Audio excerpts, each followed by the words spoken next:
అసాంఘిక శక్తుల నిర్మూలనకు నేరాల యంత్రణ ప్రజల భద్రత లా అండ్ ఆర్డర్ దృష్ట్యా పెద్దపల్లిలో ప్రయోగాత్మకంగా ఆపరేషన్ గరుడ మొదలుపెట్టామని Ramagundam police commissioner M Srinivas అన్నారు. ఈ సందర్భంగా మాట్లాడుతూ ఛార్జ్ తీసుకున్న తర్వాత మొదటిసారి పెద్దపల్లి పోలీస్ స్టేషన్ సందర్శనకు వచ్చినప్పుడు సిబ్బంది వివిధ డ్యూటీలో ఉండి కొన్ని సందర్భాలలో ప్రత్యేక నిఘా ఉంచడం ఇబ్బందిగా ఉండడం గమనించినట్టు తెలిపారు. కనుక సాంకేతిక పరిజ్ఞానాన్ని ఉపయోగించి పోలీసింగ్కి సహాయం పొందే విధంగా డ్రోన్ ద్వారా ఏరియల్ సర్వే చేయాలనే ఉద్దేశంతో ఆపరేషన్ గరుడ కార్యక్రమం చేపట్టడం జరిగిందన్నారు. ప్రతి పోలీస్ స్టేషన్ పరిధిలోనే ఒక పట్టణంను పూర్తి స్థాయిలో పర్యవేక్షణ చేయడం తక్కువ సమయంలో డ్రోన్ ద్వారా సాధ్యమవుతుందన్నారు.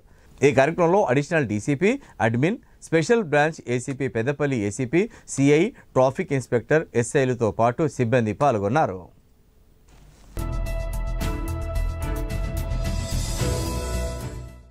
కమిషనరేట్లో నేను వచ్చినప్పుడు ఇంత ఒక 1 month బ్యాక్ ఒక ఆపరేషన్ అనుకున్నాము. సడన్గా మనం స్టేషన్ విజిట్ చేసినప్పుడు ఐడియా వచ్చింది.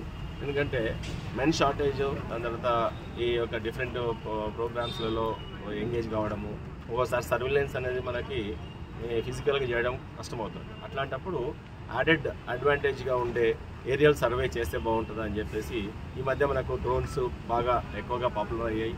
దాని నుంచి ఎన్నో అడ్వాంటేజెస్ ఉన్నాయి.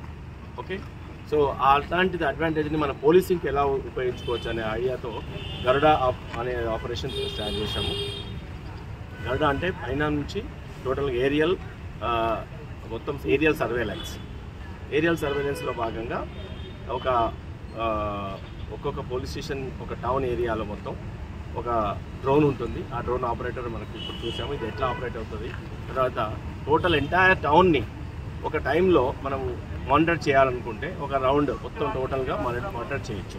సో దాంట్లో భాగంగానే ఇప్పుడు ఒక ప్రైవేట్ పర్సన్స్ వీళ్ళు ఏం పేరు బాబుని పేరు అనిల్ అనే అబ్బాయితో ఆల్రెడీ డ్రోన్ ఉంటే దీన్ని ఎలా వర్కౌట్ అవుతుంది, మనకి ఎంత అడ్వాంటేజ్ అవుతుంది, ఎలా చూడవచ్చు, ఎలా ఎక్కడైనా ఫొటోస్ క్యాప్చర్ చేయాలంటే ఫోటోస్ క్యాప్చర్ చేయొచ్చు. లేకపోతే ఇంకా కొద్దిగా అడ్వాన్స్డ్ డ్రోన్ అయితే దాంట్లో ఉన్న ఫీడ్ని మనం పెద్దగా టీవీలో కనెక్ట్ చేసి మొత్తం మనము క్లియర్గా చూడాలి.